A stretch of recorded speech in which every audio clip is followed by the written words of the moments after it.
Amanda. I'm Ben. And we are AutoSave. Welcome to our channel. Today we're watching Bakemonogatari Season 1, Episode 15. This is the last episode of Bakemonogatari, I believe. I don't know what's next. I also don't know what's next, but I know that there's like the Monogatari. Yeah, ha ha ha ha! Yes. I actually have been like doing that to myself out loud. I don't know if you've heard it. I hope you haven't, but it just has come up. I've been like looking at our cat, and then I've been doing it at our cat, and then she's like, okay. I have heard it, and I hate it. You hate it? I hate it because, like, even when I do it, regardless, like... I've heard you do it! Yeah, but... Wait, so you're allowed to do it? No. Okay, I hate it when I do it. That's what I said. I hate it when you do it. That's what I said. You only like it. I only like it when Black Hanekawa does it. When Black Hanekawa does it. It's so perfect. Like, The I don't know actress. how many takes it took, or the director behind those takes. They were locked in. They knew exactly what they were doing, and I am ready to start this episode. We got a nice little title card for Senjugahara's voice actress, you know, complimenting her basically her like IMDb page, you know, wiki, her we need information. That for Black Hanekawa. And we need that for this voice actress. I do gotta say one thing, since it's the final episode of Bakemonogatari. You know a show is good, or at least is starting out good, because I know there's like more in this series, when it starts to infiltrate your life outside of watching it. Interesting. So I was playing Coral Island because I like to farm in games where there are romanceable options. Okay. And I bought a chicken. And I was looking at that chicken, and they were like, do you want to name your chicken? And I was like, well, yeah, of course I would want to name my chicken. And I was looking at it, and as I was staring at that chicken's face, I went, you know what that chicken's name is? It's Hachikuji. Interesting. And I probably already have put what that chicken looks like on this screen, so you guys can see it for yourselves. Did you give your Pokemon nicknames? Depends on the Pokemon. Like, some Pokemon I liked. Give your Pokemon nicknames. Ready? Yes. Sweet.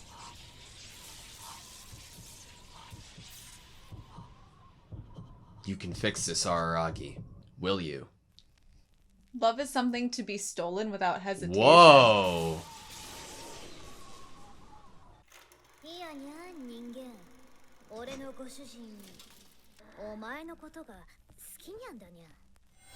Not everyone is capable of stealing love without hesitation.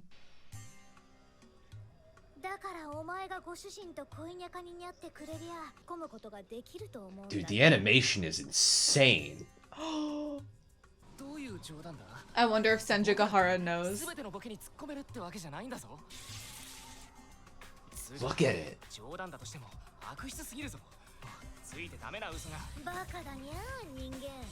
Do you think I'm clever enough to lie? You don't.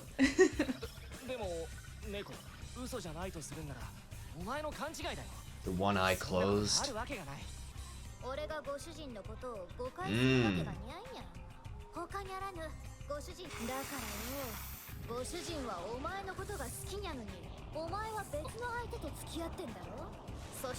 Whoa!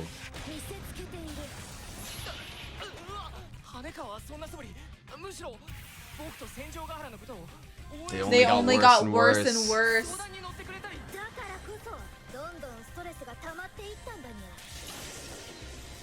Wow. He's gonna feel so guilty for talking to her about his relationship and getting advice. Oh my god. Stop, you're gonna have me cry. I don't know everything.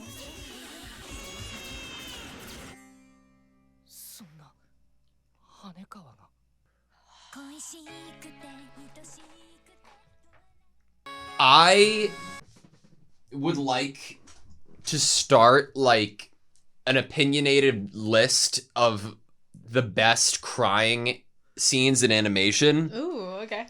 That has... I need to go good. back and rewatch that. That was extraordinary. I love the addition of like the cat's shadow, because that's basically what Black Hanekawa is to Hanekawa. Hanekawa is a very important person to me. Final episode. Gonna want to handle this gently. Carefully. This is so fucking cool.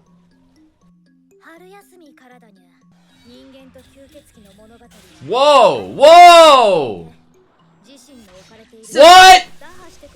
What is this? Arrival. So quickly, probably, too.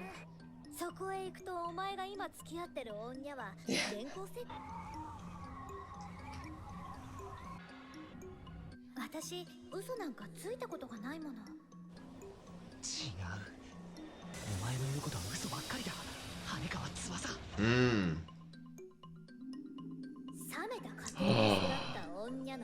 衝撃的な出会いをした非日常の存在は同級生だった。運命的なものをほのかに募る恋心。そして今度は自らの命を助けられ、 Like he's the... 恋は確信。 The Oh my reflection. god. とか、にゃはははは、見事にというか、無様にというか、 In pathetic fashion, to let it be snatched. いや、猫、ちょっと待てよ。それっておかしくないか? This is amazing. 僕がストレスの原因だったとして、それだけではお前は出てこないだろ。有力なストレッサーが。違うにゃ。羽川が家族のことでずっと積み重ねてきたストレスの根源なのだろ。たかが数ヶ月の恋愛のことで。たかが Just. 十数年積み重ねてきた家族の苦しさ。数ヶ月募らせた恋愛の Wow. 劣っちゃいけない理由でもあるのかにゃ。真剣に人を好きになったこととかねえんじゃにゃいのか。ただ単に押し切られただけじゃにゃいの。さっさと別れてご主人と付き合ってやればいいにゃ。 Wow. それはできないよ、猫。お前、ここはご主人の恩義に報いるべきじゃにゃいのか。恩に対してつけ込ませることになってしまう。 God, I love Araragi. 羽川にそんなことはさせられない。これは都合のいい言い訳だ。単純に僕の戦場ヶ原に対する気持ちを。いや、普通あの二人だったら羽川さんの方を選ぶんじゃないかと思いまして。僕はあの性格を含めて戦場ヶ原のことが好きなんだ。 Oh, that's the dialogue from their date. Wow. 初めて真剣に人を好きになったんだ。そう。 The instrumental. それにさ、猫、お前を出したのは羽川の弱さなんだ。さっきの言葉はお前じゃなくて羽川が僕に言うべき言葉だった。お前に押し付けたに過ぎない。羽川と同じ環境でだって怪異に頼らず自分一人でその環境を生き抜いてる奴もいるはずさ。そういう連中に対する冒涜だ。 God. 言うじゃにゃいか。ま、お前にはそれを言う資格はあるんだろうよ。瀕死の吸血鬼を助けてしまうくらいのお人よしにゃんだからにゃ。 What? 誰にでも優しいっていうのは、ご主人も誰にでも優しかったから、俺にはそれがわかるにゃ。人の気持ちを変えることはできにゃいにゃ。それは前回よく学んでいるにゃ。そりゃ助かるよ。しかしやっぱり羽川もそうなのかな。だとしたら Whoa. さっきみたいに責めるようなこと言うのは酷なのかもしれないな。 It's like bringing us back to the same like animation as Episode like 1. episode 1. 吸血鬼の特性に魅了ってのがあって、僕は女の子にモテモテになっているって話、羽川から聞いたんだぜ。それで思い詰めちゃったって言うんなら 100% 被害者だよなと思ってさ、急に黙り込んで。いや、それは違うにゃ。魅了は使えないにゃ。でもだいたい魅了ってのはそんにゃ惚れ薬みたいな能力じゃない。 Maybe it's something she was just telling 自 herself. 意識を消失、ただの操り人形を作る能力にゃ。 What? 操り。例えば人間、お前の周りの女の子はお前の言うことに絶対服従するか？お前の言う通りに動くやつがいるか？じゃあごめんね。今私。そういうこと。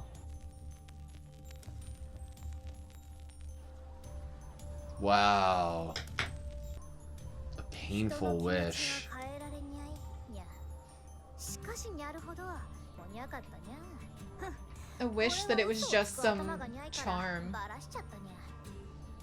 辛い役目を押し付けたってことになるんだろうな。僕は誇っていいんだな。羽川に好きになってもらえたこと。Us at the same time. まあ、とりあえずは忍を探さないとな。協力してもらってるみんなからの連絡もないし。ああ、そろそろ。にゃあ、人間。もう一つ、吸血鬼に頼らず、俺を迅速に効率よくどういう策だ？お前、ちょっと歩くにゃん。こうか？ Why do I think we're gonna try to kill him? You won't have enough of a shadow.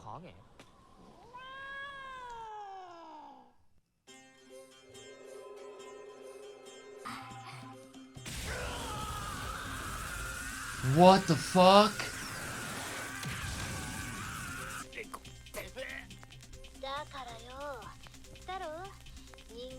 Look at Hanekawa like that.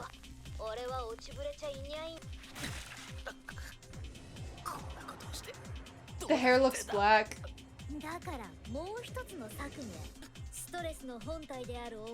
Wow. If you disappear. Jesus! 懲りたんじゃねえのかよ。お前は消えずにさらに町の人を襲ってたじゃないか。だから人間のストレスは Human stress isn't that simple.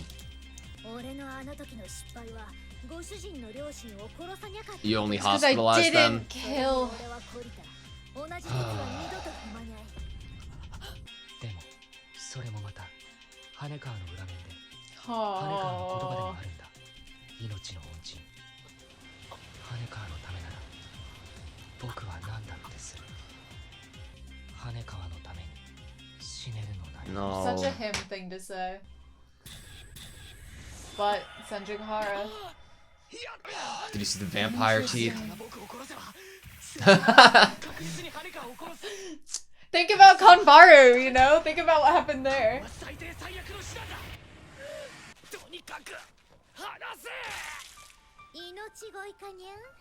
もしも今からでもご主人と付き合うって言うんやら話してやってもいいにゃん。それは無理だって。だろうにゃ。じゃあもういい。お前死ねよ。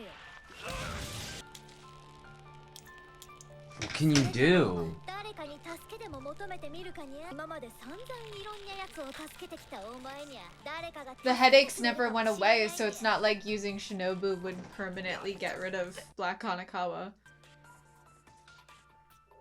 Everyone's busy doing what he asked. どうして？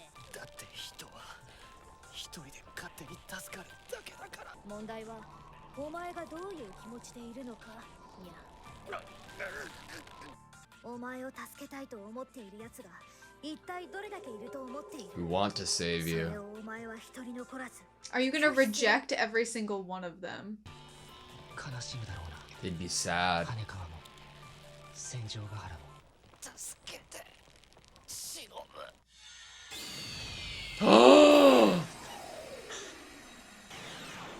Just waiting for you to fucking call Holy her. shit!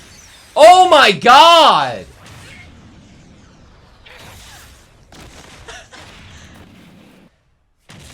He'd never be the type to call for help. That's why Oshino called Senjigahara for Kunbaru. What? そろそろやめろ。やめてくれ。忍ぶ。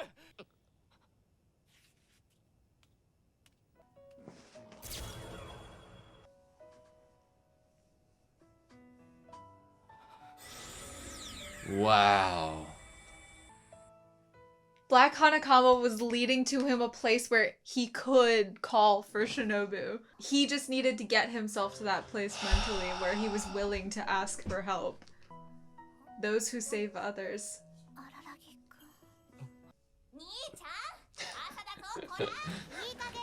Wake up! God, I want barrettes like that so bad. That makes sense. Of course. What about oh my god. Is he gone? He's gone! そしてその日、僕は学校に行く前に学習塾跡へと向かった。あれから僕の影に潜みっぱなしの忍を押野の元へと送り届けるためだ。でも Oshino's just gone. To bring her back? Well, no. Your responsibility. Oshino knew. He was setting Araragi up for this. おはよおはよう。羽川にどのくらいまでの記憶が残っているのかを僕はまだ知らない。いつかは聞かなくてはならないことだが。Think about who Hanekawa asked to help her. Senjigahara. Everything's so well written. 必要なはずである。Listen. おかえりなさい。今度のデートは荒木くんがプランニングしなさい。Talk about responsibility. 変なところに連れて行ったら皮を剥ぐわよ。望むところだ。戦場ヶ原に今度は僕の Because she showed you hers. つかカニも食べに行かなくちゃ。Wow. 僕は戦場ヶ原と羽川、それから待ってもらっていたカンバルを連れて。Oh, the room that they fought in. 昨日ここを訪れた際、押野が野外に出ていたのは、あれは撤収作業の最中。 When he was on the roof. あのセリフそのものがどうしようもないくらいにもう別れの挨拶じゃないか。 I love his fingers around the fence. 口にしない。人との別れが何より苦手なあの不器用な男の。 He waved you on the roof. あいつ Wow. 僕が忍を探しに飛び出した時、触り猫をわざと見逃して、Mhm. ここを後にしたのだろう。忍のことも羽川のことも僕が一人で何とかできる。 You needed to. そう確信して。まったくあれだよな。そうね。あれだわ。あれだよね。あの人はあれに違いない。お人よし。これからも僕は怪異に会うだろう。 Most definitely. 大丈夫だ。 I want to see them. この世に闇があり、そこに住む者がいること。Mmm. 例えば、 Oh! Oh! 僕たちのクラスの出し物は Senjigahara, I hope so much. お化け屋敷。 Yes! Did you see Araragi in the cape? I love this song. It's so good. What do you think Oshino's doing? In some other town, befriending some other random teenager. And helping them with their livelihood? Their life. When did I change? When did I start to chase you? Oh, is that Shinobu God, singing yeah. it this time? Like, are we in a shadow? Is that why it looks like this? This is sad. This is a sad day. Okay, that was Bakemonogatari Season 1, Episode 15. Finale episode. I feel like anything to come after this, like there's more content in this realm, and I feel like if it has to do with Araragi as a main character, just based on this finale episode, it almost feels like it has to be prologue. It has to be like before stuff. Yeah. But I mean, who knows? Obviously people know. We don't know yet, but I mean, okay, yes, on one hand, considering how much we did and didn't get regarding what happened with Shinobu in this episode specifically, but I think there does lie that, like, possibility, maybe I'm just, like, maybe it's just hopium of wanting Araragi to be that Oshino to other people. Interesting. Oh, that's an interesting place. Like, if you were going epilogue or future, Yeah. having him be an Oshino to others. Or we go like a Soul Eater not route, and it's not even Araragi, and it's like Kanbaru or like Senjigahara or Hanekawa, like just like bridging that divide of another storyline. Like, oh, that sounds like something I've been through, and that, like, you know. Okay, so 3 options for future. Aragi is an Oshino type character. Yeah. A junior character, someone else in the show, or someone that becomes a junior to Aragi and kind of becomes the protagonist of the story. Mm-hmm. Or a Scooby-Doo type plot where we are now a team working on this together. Interesting. Because like we had that nice shot of all of them walking together. I like being that. Like, Oshino's a big softie. I think there also lies the possibility that we're stupid and it's none of those, and it's just in the same world. And it's like has nothing to do with the characters. It just takes place from the moment that the story stops. Yeah, before or after, and it's never touched on like chronologically where it sits.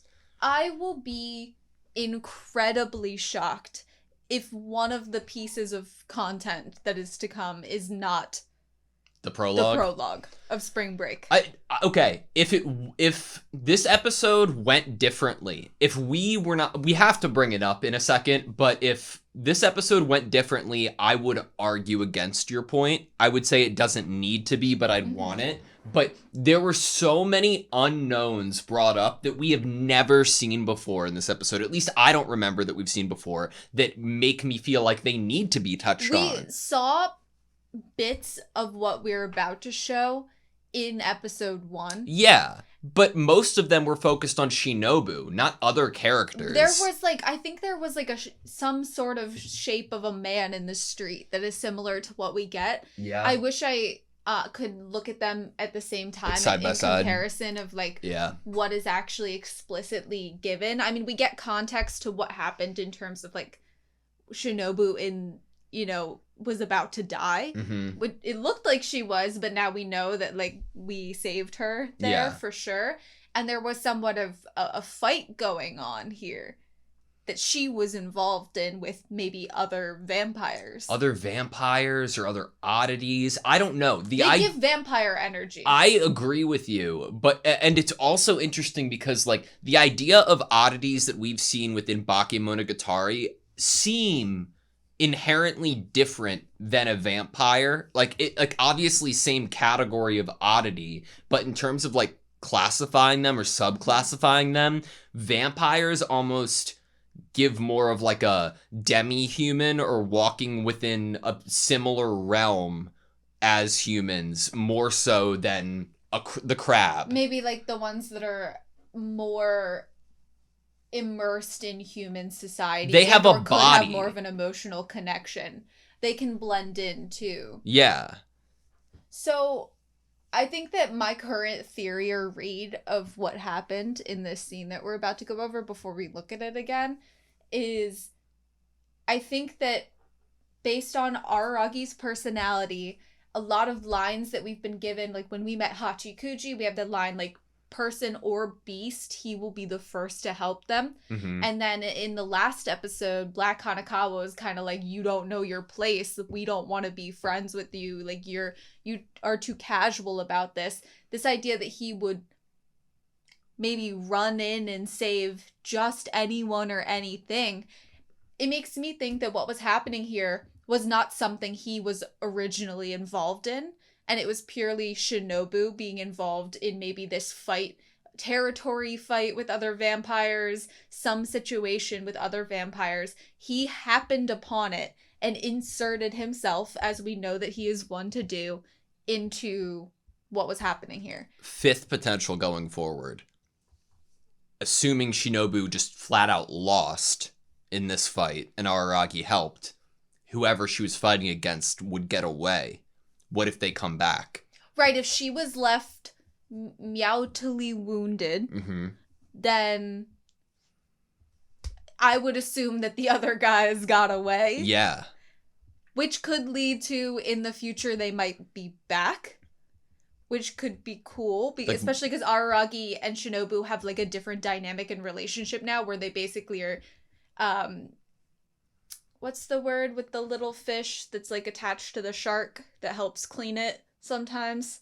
They have a symbiotic relationship. You know? Yeah. She's hanging out in his shadow. I'm sure he will drop some donuts. I hope so. Down towards the shadow, and she'll go like this. So this, okay. Jesus. Maybe it's a vampire hunter even. That could be cool. Maybe it's a vampire hunter, which is like, which would be a fucking crazy twist on the relationship between humans and oddities. It would be. There would have to exist. If there's someone like Oshino, that is someone who aids humans that deal with oddities, you would think that there are also people who Flashback would from episode 1. Take it a different route, you know, in terms of just getting rid of the oddity in a whole. But Oshino seems to have some respect for them. He approaches it like a priest would. It does say from episode 1 to give you credit in terms of like when we first saw this. So, okay, there's like 3 different figures that are different. In this scene, we see 2 of them, right? One with a massive fucking cross, and the other one with, it looks like 2 swords, and they look more monstrous. And both of them are already looking at Araragi, so I don't know if this is like, oh, yeah, move out of the way, kid, we're looking for somebody, or this is already after Araragi chose to help Shinobu.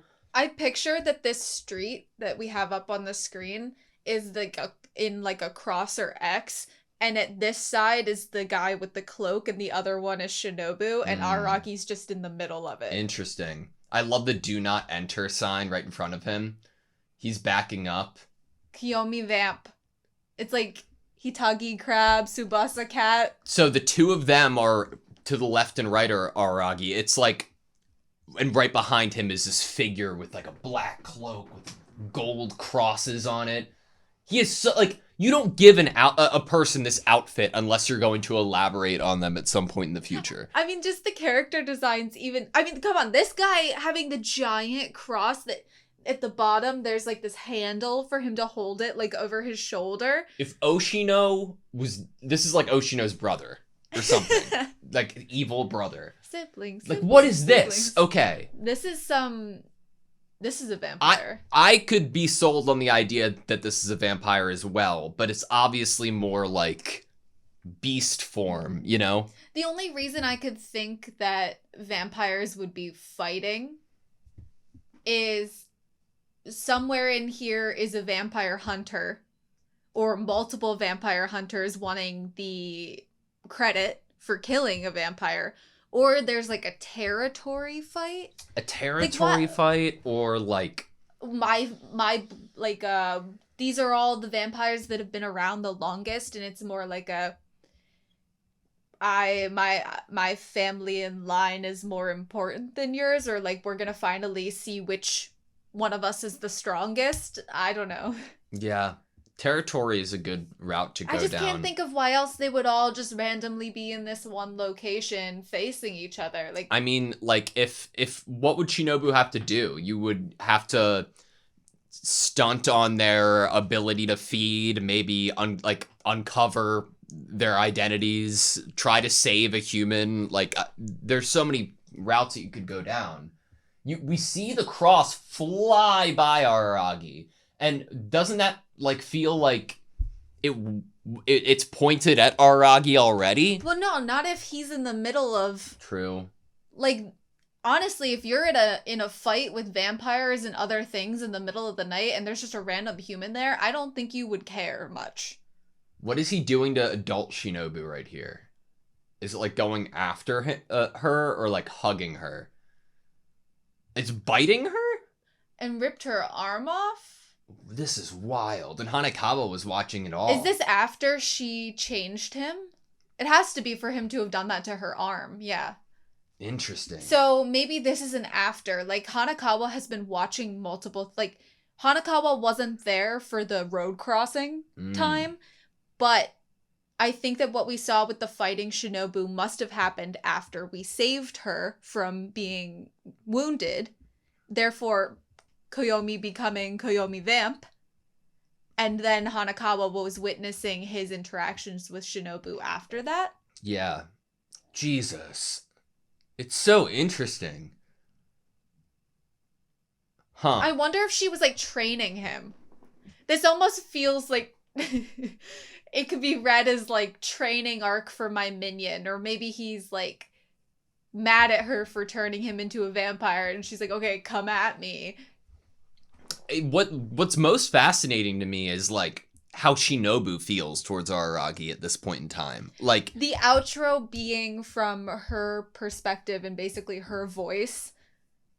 And yeah, exactly. And like, and answering the call from Araragi from within his shadow. Like, it's...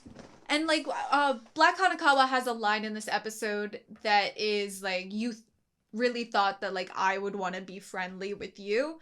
And when she says that, it takes me back to things that she said last episode, which was hinting at she has some kind of contradictory things that are said, or at least on the surface they're contradictory. Like, you don't know your place. We don't want to be friends with you. We don't coexist with you. We don't live by the same laws and code. We are to be feared and respected.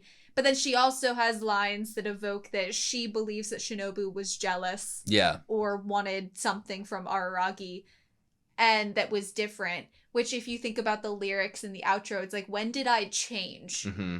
So if it's coming from Shinobu's perspective, that would mean that Shinobu is now no longer within the realm that Black Hanakawa still feels that she is in. It's interesting because I would use the same word contradictory, but it feels somewhat wrong to say it because it's not like... That's why I said it was surface level. I know. It's so interesting because it's like... You'll see some stories or some like stories like of shows or, you know, anime, TV shows, whatever, that go down the route of having somebody legitimately be contradictory and then questioning their own whatever. This, it's like a thought process like of internalized like ways of thinking. It's like you're saying out loud something, but then immediately after being like, no. And then questioning and analyzing that initial statement and breaking it down or being like, no, that's not it. I only said that in a surface level type of way. This is how I actually feel. And there's a parallel to it in this final episode. So this idea that like an oddity caring about you, we have a character establishing, well, they should be in separate categories. They should not be having familiar and casual interactions. There should be fear and respect separating. I feel like a good parallel in this episode alone is Araragi finding out that Hanakawa is in love with him and being like, just a couple months, and then coming out and being like, I love Senjugahara, everything about her. Mm-hmm. So that's the same nature of it. It all matters. What it's bringing up is you can't control care and change. You can't control, when did I change? When did I get these feelings? This idea that like this stress from loving Araragi could be so much more painful than years and years and years of living in such an unloving and abusive household. Yeah. And that's exactly what we're talking about here, that like you can't control your heart. Yeah. And an oddity maybe can't either. I loved, like, the questioning of the relationship with Senjugahara. Like, Black Hanakawa being like, oh, well, she brought it upon you, the relationship, and then... I would question it, too, if he were to say to me that my master just fell in love after a couple months. I'd be like... You know, so exactly, like, once he puts it like that, it makes sense that she would then go into a place of, like... Oh, so are you not in love with Senjugahara? Yeah. If you're going to say just about my master's love for you, then does that mean that you're just in this because Senjugahara wants to be in it and she forced you in it? Yeah. I like the explanation of going through like his feelings towards Senjugahara makes me so happy. Like it would have been I would have been fine if it was just, no, I love her, period. But I love Araragi's like way of thinking. Like he like during the episode, I was like, oh my god, I love Araragi. And then the next sentence, he like switched up of what he was saying and the approach he was using, and that is what I'm talking about in my love for Araragi. Like, it's the epitome of this entire show is within Araragi's way of thinking. The idea of conversation and dialogue that has happened through every episode of Bakemonogatari, and how like quick it is and how smart it is, like, and it's everything so precise in what language and what words you intentionally and don't intentionally mess up saying. Everything feels like it's birthed from inside of Araragi's mind almost. And his way of thinking is so fascinating and refreshing, and I could never guess what it's going to be, but however he delivers it feels so perfectly Araragi. We've talked about it before that in terms of his character, he's a character that has a high level of awareness of his own faults and things that he's doing and interacting with the world. Like when he doesn't go home because he doesn't want to confront his sisters, but he knows that that's like silly of him to not, go deal with this. He's very, very aware. And I think that leads him, open-mindedness and all, into being able to self-analyze and improve and grow and communicate. And when he switches up here, he's able to easily recognize, like, okay, what I said there isn't maybe, it was too harsh. Yeah. It might have been how I felt, but that's not how I should handle this situation. Like, he's continuously trying to analyze himself, look at himself in a mirror, and then be like, okay, what foot do I want to put forward? How do I best approach this situation to fit my intentions, my desires? Which is to make other people happy and... Exactly. Yeah. Try to imagine, like, you have characters in writing that are the essence of the word pride.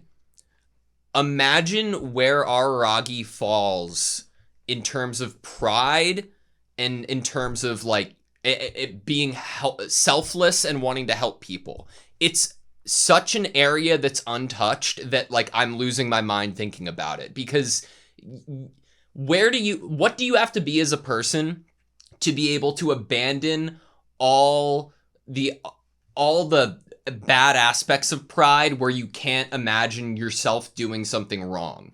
Araragi is the first person to always be like, no, I'll reevaluate the way that I just thought because that might be wrong. Like he's always the first person to think to jump at his previous notion and consider that might have not been the thoughtful approach to it. But also not approaching himself with anger or self-hatred. Exactly. Like, he recognizes that there is room to grow and second chances and things like that are always necessary. It kind of fits with the idea that the grace that he gives to others. Like, Kanbaru literally wanted him dead, and he's like, I still want her to live. That's why I bring the word that was never said in this into the discussion of pride, because it's so often touched upon, and trying to apply that to Araragi is foolish because it's like, it's so wild. I think why you would bring pride into the conversation here is because what you had started your kind of this section of what you were talking about off with is the idea of, like, the newness of a character acting like this. And I think the newness is more about the newness of initial interactions with a character, their mindset being this way. I would say normally when we get a character being this self-aware and open-minded and comfortable with their own faults and growth, it comes from a place of, we started with them being maybe surface level open-minded, but deep down there was a lot of pride, there was a lot of inability to handle mistakes and error, and they had to grow to I can think of a character in my head right now from another show that fits the bill for that we had to watch them go through these places where they're like, no, I am okay with growth, I am okay with error, and then as soon as something push comes to shove, they're dropped back down into this prideful, oh, why didn't you get what I was saying place? And then eventually they come out of that with this acceptance that there is going to be error, and what is truly important is their intentions and their ability to see the person in front of them and what that person would want, and make sure that their true intentions are reaching that person, but they're not ignoring that person in front of them. Mm-hmm. And I think that seeing a character at what I view as a final step for a lot of characters in terms of character writing, it's like, we've already seen the flaws with that. Like, we've seen this episode alone brings up the biggest flaw that Araragi has in his character. And that is the characters that are the ones that save people. What about when they need to be saved? Like, Araragi is always like, okay, kill me so it makes you happy, because I want you to be happy. The only reason that he backs out of that in this episode is because of what happened in Kanbaru's episode, where as soon as Senjugahara shows up, he finds out that she would have killed Kanbaru afterwards. Mm-hmm. Like, he would have started him dying. It's not as easy as him leaving this world and everyone being able to be happy again, like, once Senjugahara enters the picture. It's interesting, because the thing that prompted him to ask for help here is the thought of somebody else's actions and what they do. Like, it's the idea that Senjugahara would kill Hanekawa, and he's not the only one that feels things. I like it because when you're so helpful and go out of your way, and when you've done what Araragi has, it's very easy to slip into the mindset of putting yourself so far under a pedestal and having no self-value that you risk distancing yourself from the people that you've helped, and you diminish your own self-value. But through Araragi's approach here, and thinking of what Senjugahara would do, and then that leading you to the point of asking for help,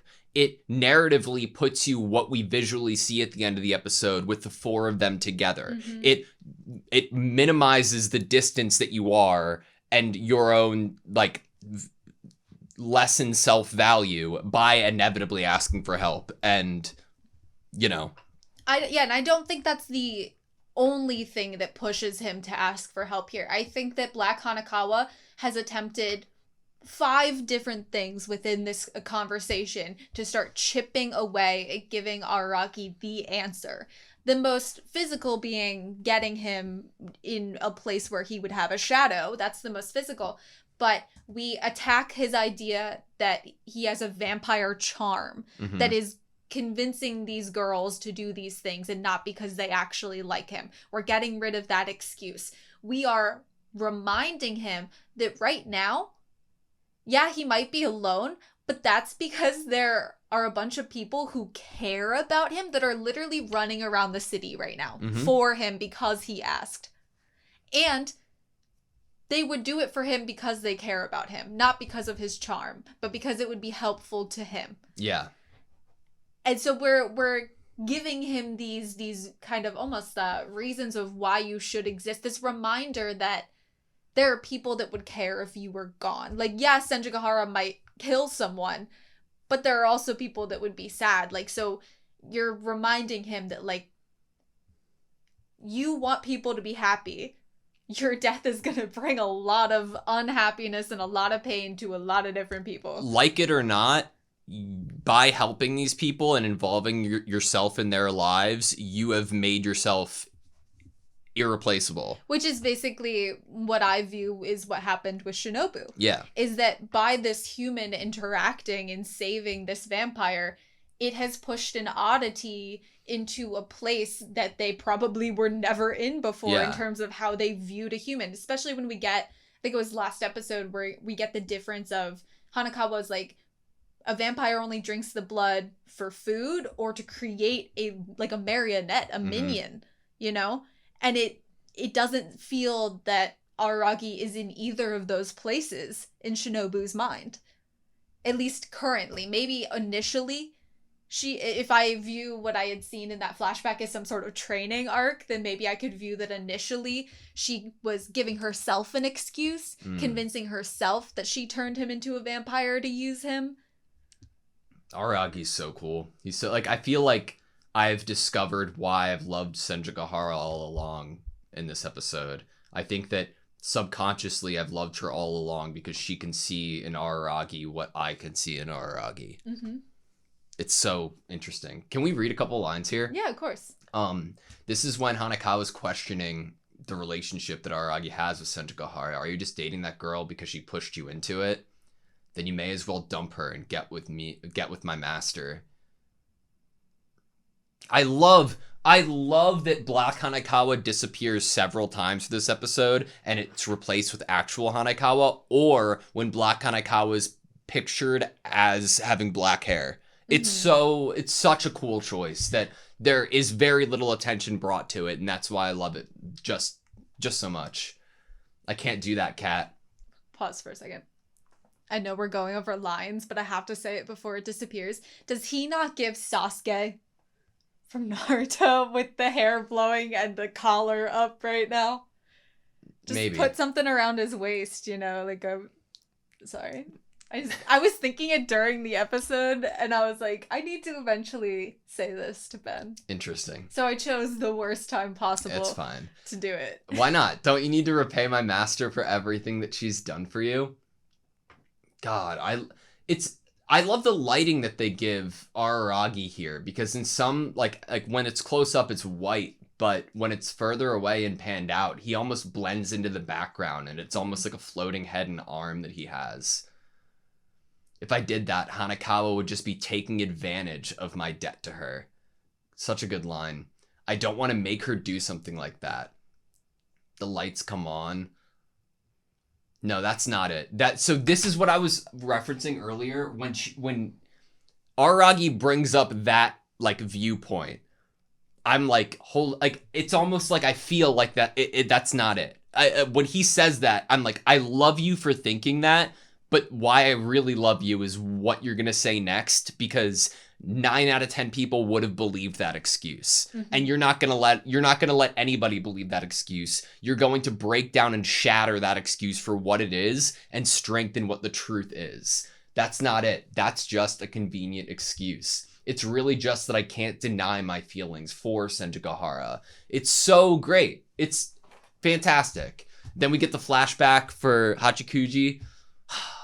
I like that Araragi, while in this episode, as we see that he's able to, analyze himself, I think that something cool that we're also able to see in this episode is his ability to want the better for others in terms of how they view themselves. Mm-hmm. So we have that initial, if Hanekawa is doing this, and this is how she feels, then this is incredibly weak of her. She should be saying it to me. There are other people in this world. Honestly, anyone who's ever gone through anything, the least favorite thing they've ever heard is when someone's like, well, someone else has gone through that too. It's no one likes hearing that, because then you're being confronted with the reality that, your problems might be surmountable when maybe you want to be allowed to wallow a little bit or have a little more, help, because it would feel good. I don't know. There's a lot of different reasons. Main character energy, victim complex. I've experienced that myself. That's why I'm talking like this, Just sometimes it just feels really good to feel like others are looking at you in that way. You're so strong. You got this. Giving you that extra attention and motivation. You are super special in this world because you wanted to feel super special. Little tangent is done. Anyway, but then he realizes that, while the sentiment was correct, it's not that's a lie, mm-hmm. what he was saying. It was not the right way to handle the situation. If someone's I'm really depressed right now, and you're there are starving kids, that might be a fact. But that is not the way you handle someone coming to you with their emotional distress. Mm. That is not a way that will help them in the future, and that is not the most healthy way to communicate there. And that's what he recognizes. Is it, okay, how do I handle this situation with recognizing what I would want for her, with care for her. I would want her to be able to confront her feelings herself and not need to. He continuously was like, she's hiding behind you. She's sending you out to do this. And then role he even said that like a second you. time. The role, and he was like, and this is another role that she pushed on you. Mm-hmm. Damn. I love the visualization that we got of after giving the voice actor their name drop. It's like a Cinderella time. Yeah. It evokes like the ending, right? The ending credits. Like seeing the reflection of Hanekawa and seeing what that actually looks like in that webbed, tattered world. It's fantastic. And is that how she viewed herself too, you know? Like, is that internally how she views herself, is what the reflection in the mirror is? Because it is also in that same sketchy white is once Araragi appears, there's this light color sketchy way that it's drawn to draw him like a prince. So it's more like internally, this is how she views herself and how she views him in this interaction that she has with him. Yeah. Which is slightly exaggerated. Like, it's interesting because we know what Block Hanekawa did and pushing him into that lighting so that the shadow could be where it was. But it's also fascinating to think about some of the lines that she said, like, well, the parent thing didn't work because I didn't kill them. Mm-hmm. I wonder what that reality looks like. The one that her parents did die. Black Hanekawa would not have gone away.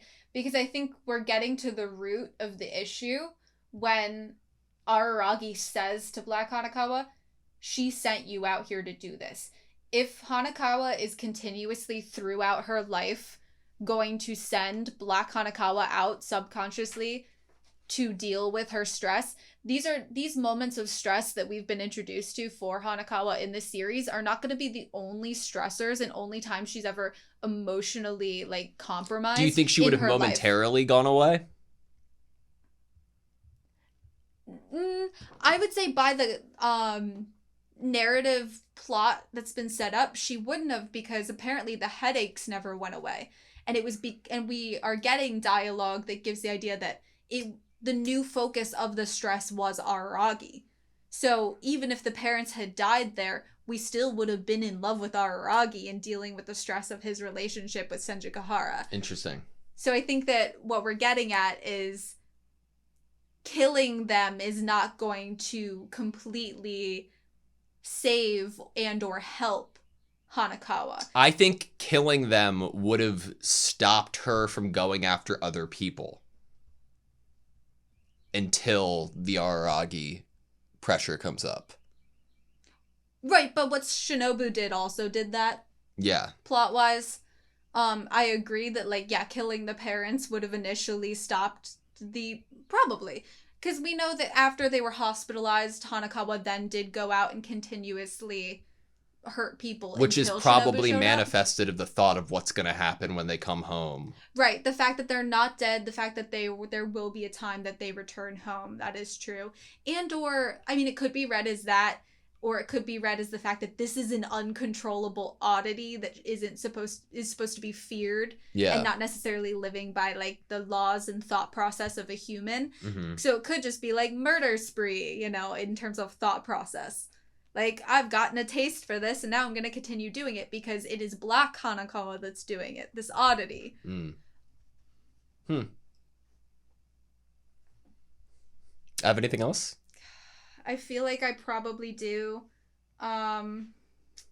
This idea that I think a good takeaway from Bakemonogatari is that, especially with this episode, I think what it's highlighting is you, for the most part, should actively try to be healthy for yourself and save yourself, but it is not weak to ask for help.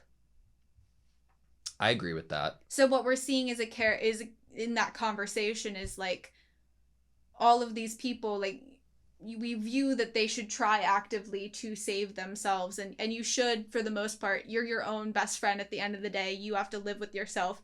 You should be actively trying to be as healthy and good to yourself and respectful to yourself as possible.